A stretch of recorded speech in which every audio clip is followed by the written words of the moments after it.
আজ করব পোনা মাছের মাথা দিয়ে পুঁই শাকের ঘন্ট। তেল গরম হয়ে গেলে দিয়ে দেবো পাঁচ ফোড়ন আর শুকনো লঙ্কা, দিয়ে দেবো আলু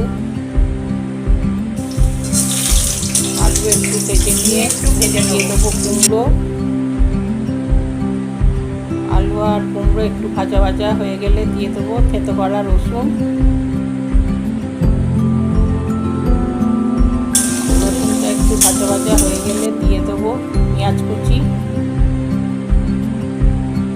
এবার পেঁয়াজ একটু ভেজে নিয়ে দিয়ে দেবো পুঁই ডাঁটা।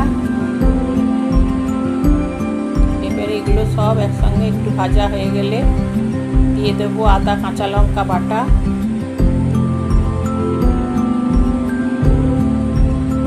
দিয়ে দেবো পরিমাণ মতো নুন, হলুদ গুঁড়ো, ঝাল লঙ্কার গুঁড়ো আর কাশ্মীরি লঙ্কার গুঁড়ো দিয়ে একটু কষাবো।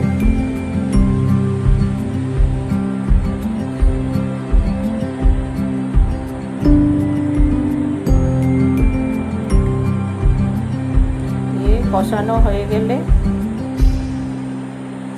দিয়ে দেবো ঝিঙে আর বেগুন, দিয়ে আবার একটু নাড়াচাড়া করব।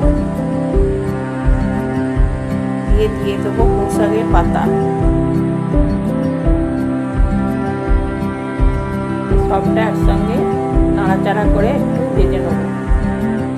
ভাজা হয়ে গেলে সামান্য পরিমাণ জল দিয়ে দেবো, দিয়ে ঢাকা চাপা দিয়ে সেদ্ধ হতে দেবো। কিছুক্ষণ পরে সেদ্ধ হয়ে গেলে ঢাকা খুলে দিয়ে দেবো মাছের মাথা, অল্প চিনি আর সর্ষে বাটা সব দিয়ে দিয়ে মাছের মাথা খুব ভালো করে কষিয়ে নিয়ে ভাজা ভাজা মতন করে দেবো। দিয়ে হয়ে গেলে আঁচ বন্ধ করে দিয়ে ঢাকা চাপা দিয়ে রাখবো কিছুক্ষণের জন্য।